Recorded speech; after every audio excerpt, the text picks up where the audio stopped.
Quiero empezar saludando a Daniel Sampero Espina, hacer una pequeña reivindicación de los humoristas dentro de las sociedades democráticas. Voy ahorita a leer un pequeño fragmento de un prólogo que le hizo Álvaro Gómez Hurtado a un libro del caricaturista Héctor Osuna, donde habla al respecto y para plantear un poquito que en las sociedades verdaderamente democráticas y donde hay verdaderamente libertad de expresión, hay unos personajes que aparentemente cruzan una raya que se supone que no se debe cruzar, que son los humoristas. En una época exclusivamente los caricaturistas, hoy en términos generales muchas otras personas, uno de ellos Daniel Sampero Espina, y que esas líneas son tolerables si uno quiere, el cruce de esas líneas, si uno quiere hablar verdaderamente de una sociedad democrática. Voy a leer un poquito de lo que escribió Álvaro Gómez para que nos pongamos en ambiente. Él citaba a Sócrates para decir que lo que en Grecia los filósofos se consideraban el tábano que picaba a la sociedad para que estuviera alerta como el tábano picaba a los caballos. Esa era la función de los humoristas, en este caso de los caricaturistas. Y decía Álvaro Gómez: en el escenario de la vida pública, donde se causan y se reciben heridas, la presencia punzante del caricaturista es un hecho natural. La sociedad ha creado para él un estado de privilegio que le permite agredir sin responder, insinuar sin comprobar. Esta inmunidad se considera indispensable para el ejercicio de la sátira y hoy forma parte del conjunto de garantías que constituye nuestro invaluable sistema de libertad de prensa. Hago esto para que toleren lo que él va a hacer a continuación. Daniel, muy buenas tardes y una pregunta: ¿cuáles son los límites del humor? Bueno, muy buenos días a todos, muchas gracias por la invitación, muchas gracias Alejandro, Adriana, a todos los organizadores, a usted Roberto, muchas gracias por conducir esta breve charla, por la comparación con un insecto, con un tábano, eso me dignifica bastante. Los límites del humor, pues es una pregunta que siempre me hacen y yo creo que es imposible de responder porque el humor es esencialmente subjetivo. Y el mismo chiste que puede causar mucha risa en una persona puede causar a la vez en otra pues profundos sentimientos o de indignación o de rechazo, de lo que sea. A mí siempre me gusta decir, cuando hay algún congresista que se aventura a intentar legislar sobre el humor, que los hay, recuerdo a uno del Centro Democrático, cuyo nombre ahorita se me va, uno que era grandote, ¿cómo se llama ese? Que parecía un gorila gigante. Carlos, bueno, ahorita me acuerdo, él propuso en determinado momento hacer una ley que de verdad regulara el humor y es una absoluta salvajada y es una absoluta tontería porque el humor cumple precisamente esa función que Álvaro Gómez decía. Yo creo que lo peor que le puede pasar a un humorista es quemarse con el voltaje de su propio chiste, es decir, que falle, que fracase el chiste, que no ofenda al blanco al que uno apunta, sino a la audiencia, por ejemplo, que la impresione. Ese es el mayor castigo y eso es suficiente. No creo que haya que ni delimitar al humor, ni crear una legislación para regularlo, ni mucho menos. Pero cuando la gente pone líneas rojas y dice, por ejemplo, la incitación a la violencia, ¿ese eventualmente Sí, puede ser uno? podría ser, pero habría que ver el chiste. Es que yo creo que es muy difícil como que aseverar generalidades dogmáticas para ver cómo debe actuar o no actuar el humor. Habría que ver exactamente cuál fue el chiste concreto y tal. Lo mismo dicen con chistes que pueden, no sé, por torear la dictadura de la corrección política, ser muy ofensivos o ser racistas y demás. Creo que depende de cada chiste, pero creo que el peor fracaso del humor es cuando no hace reír. El chiste malo. Claro. Ese es el peor. Bueno, pero aquí nos trajeron fue para hacer predicciones, pronósticos o análisis sobre lo que va a pasar el año entrante. Exactamente, sí. Esa Entonces, es la invitación, se supone. Me sí, dijeron que tenía que preparar un pronóstico sí, sobre el 2025. exactamente.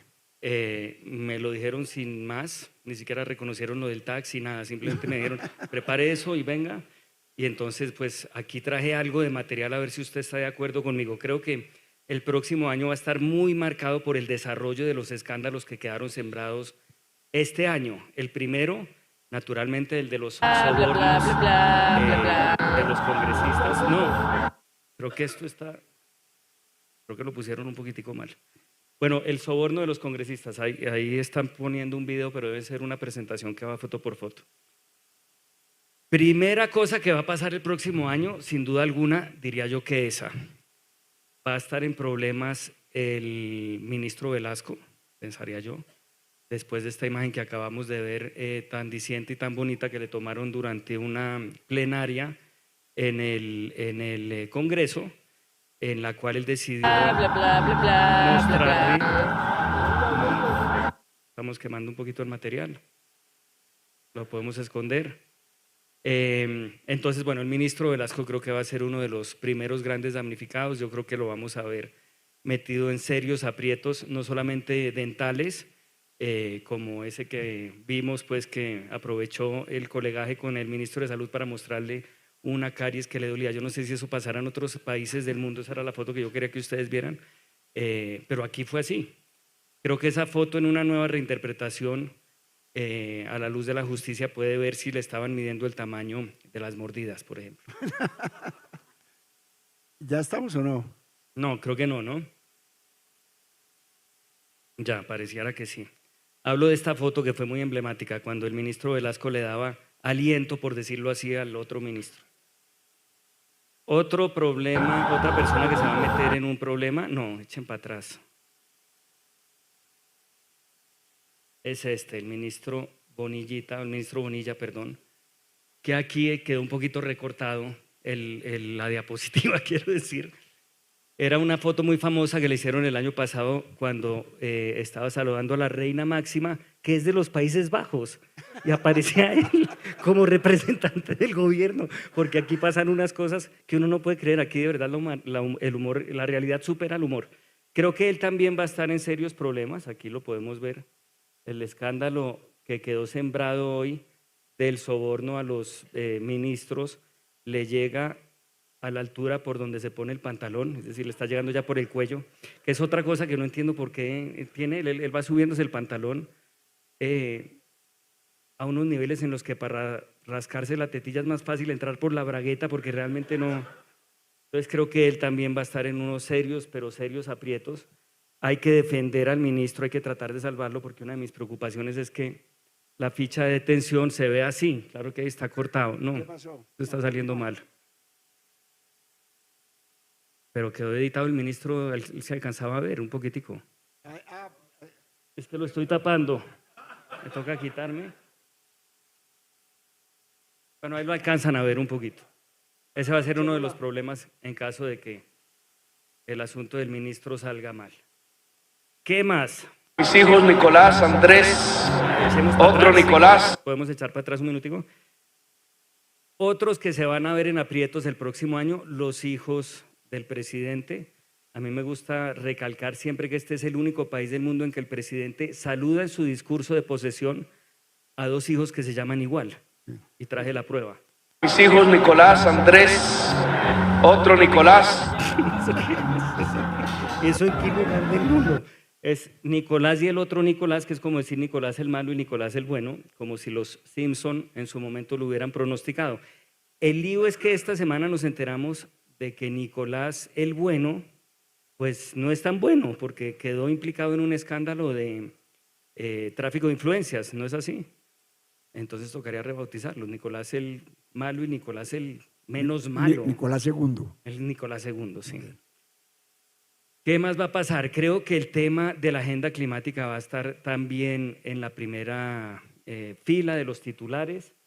Van a continuar las inundaciones, se va a volver a inundar la autopista norte como sucede cada año, y también como pasa cada año, aún en las tragedias el colombiano va a demostrar que está dispuesto a gozársela y a pasarla bien.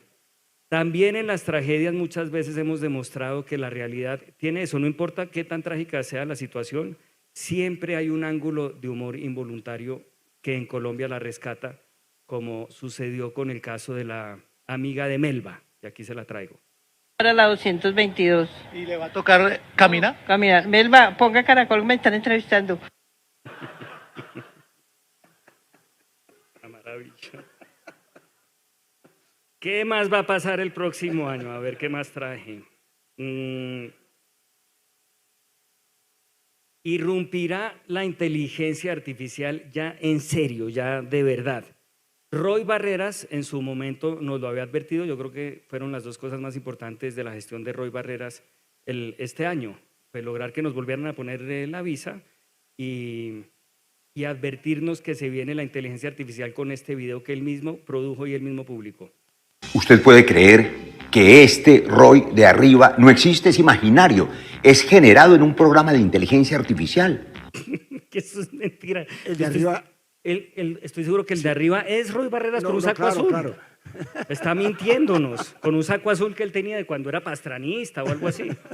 En todo caso, Roy Barreras va a ser uno de los grandes beneficiados de la inteligencia artificial porque la va a utilizar para justificar todas las fotos y videos que salgan de él en el pasado como esta. Usted puede creer que este Roy de arriba no existe, es imaginario, es generado en un programa de inteligencia artificial. Bueno, entonces Roy Barreras va a ser uno de los grandes beneficiarios de la inteligencia artificial, pero sí creo que va a irrumpir con fuerza y eso va a ser una verdadera tragedia pues para entender qué es real y qué no. No sé si ustedes tengan cuenta de Twitter, pero desde antier hay una función totalmente gratuita en la cual usted al post de Twitter le puede dar unas indicaciones breves y le genera una imagen de inteligencia artificial, incluso con seres humanos que existen. Yo hice algunas pruebas, esta por ejemplo es el resultado de Twitter cuando le pedí que hiciera una imagen de Gustavo Petro llevando tejido humano a Marte, con la pinta que se pone cuando hay desfile militar, pues, o sea, vestido de blanco y tal. Y mire lo que reprodujo, es decir, claro, estamos en un momento un poco precario, pero esto se va a desarrollar muy, muy rápido. Y cuando hablo de esto me refiero a la inteligencia artificial, no al presidente Petro. Y así uno pudiera hacer con más imágenes, ¿no? Esta, por ejemplo, que yo no sé si, pero ahí se corta. Va a ser difícil saber cuál es inteligencia artificial y cuál no. Esto puede ser, el presidente Uribe es de esta semana, como si le hubieran agarrado a un grupo de raperos y le hubieran prestado la ropa, porque no tenía ropa o algo así, todo le queda grande. O esta misma, ¿no? Esta, aunque usted no lo crea, no es inteligencia artificial. No es que alguien le haya dicho a Juan Manuel Santos que por favor huela una paca de marihuana delante de un montón de fotógrafos a ver si queda bien o a ver si evita la fama de que habla trabado, pues. Entonces eso va a ser un verdadero desafío también. Estas imágenes van a ser muy, pero muy habituales a partir del próximo año y van a inundar la campaña política del 2026 y pues va a ser muy complicado saber de verdad cuál es real y cuál no. Esta es real, por ejemplo. Esta sí es. Ahí está Petro emancipándose de amor, como lo dijo ayer de forma muy conmovedora. Entonces creo que la inteligencia artificial va a entrar a nuestras vidas a partir del 2025, no saldrá nunca más, va a causar verdaderos terremotos en todo, también en la política, y va a ser muy complicado saber qué es verdad y qué no. Y obviamente pues viene el tema de la campaña electoral, ¿no? ¿Cómo la ve? Pues vamos a ver cómo sale la campaña, pero ya empiezan a sonar algunos candidatos como los que estaban aquí sentados hace poquito. Está también Miguel Uribe, que como se puede ver ahí tiene una gran carrera. Todos la pueden mirar de cerca. Yo creo que él va a ser un candidato importante y creo que Claudia López también, y creo que uno de los desafíos del 2026 va a ser reconocerlos en el tarjetón. ¿Cuál es cuál? ¿Qué otros candidatos? Vicky Dávila, la candidata más seria del uribismo. Creo que aquí tengo el momento en el que Janfri, su primer votante, mostró su primera reacción cuando supo que ella se lanzaba. A ver. ¿Quién eres tú? Vicky Dávila. ¿Ah? Espera, ¿para dónde vas? Sale corriendo y era su único voto. Esto va a ser difícil. ¿Qué más? Las reformas de Petro, yo creo que se van a terminar resolviendo para un lado o para el otro a partir del próximo año también. La primera es la reforma capilar, que se la van a tumbar, es decir, aquí podemos ver en qué terminó el implante de Gustavo Petro, que no sé si a usted le llama la atención, pero es absurdo que un presidente que es de izquierda se ponga implantes, ¿no? Después de los 64 años. ¿Pero y qué tiene que ver que sea de izquierda? No, pues que uno supone que la izquierda es un poco más intelectual, menos vanidosa, que está por encima de ese tipo de gustos tan burgueses. El hecho es que para lo que sea, este es un retrato que le tomaron a Petro en Uruguay, en una librería, creo, y pues ahí podemos ver cuál fue el resultado del implante capilar. Si lo pagó con plata del Estado, esto es detrimento público. Detrimento público, incluso. Preocupante ese resultado. En la comisión tercera quisiéramos reabrir la discusión porque nos equivocamos. Unos veníamos del baño, entendíamos lo contrario. Sí, esta es otra reforma que se cayó como la capilar, que es la reforma tributaria. Esta es una imagen de ayer, no sé si ustedes la habían visto, es la explicación del presidente del Senado, Efraín Cepeda, pues explicando qué fue lo que pasó, porque votó equivocadamente. La razón era pues muy franca, él estaba en el baño y según dice como que se demoró por algo, no sabemos por qué, si no había papel, o sea, no pudimos entender y no era necesario decirlo tampoco, yo nunca voy a entender por qué dio esa explicación. Sale, dice que se demoró en el baño, pues que la bragueta, que una cosa, que la otra, ahí explica y dilata un poco la cosa. Cuando ha debido aprender del representante Camilo Ávila, a quien este año le sucedió algo parecido, pero no se puso a explicarle a nadie qué era lo que había pasado, simplemente se la jugó y votó como su corazón le dijo. Vuelvo y le insisto, qué pena, secretario, estaba en el baño, ¿me puede leer la proposición? Es que ya estamos en votación, representante. Ah, bueno, voto sí. Voto sí, voto carajo. ¿Qué importa lo demás? Sin explicar tanto y sin pensar tanto, tiene toda la razón, yo soy habilista. Bueno, la reforma a la salud va a estar en serios problemas a menos de que no tomen como referencia a la ex candidata María José Pizarro y le peguen una medio trasquilada. Si no pasa o si pasa, es decir, va a seguir en riesgo la salud, creo que ese va a ser uno de los grandes, de las grandes tragedias que vamos a heredar de Petro, todo lo que suceda con el sistema de salud, que es un sistema deficiente, pero que gracias a esta reforma puede terminar convertido en algo peor de lo que ya de entrada era. Y así lo expresa esta colombiana, a quien yo quiero rendirle un tributo porque expresa mejor que nadie lo que significa vivir en Colombia. Es un país en el que uno no sabe si reír o llorar. Son dignos de sacar una camilla. ¿Ah? Y imagínense, más de una vez han colocado las personas que vienen enfermas en esa tablilla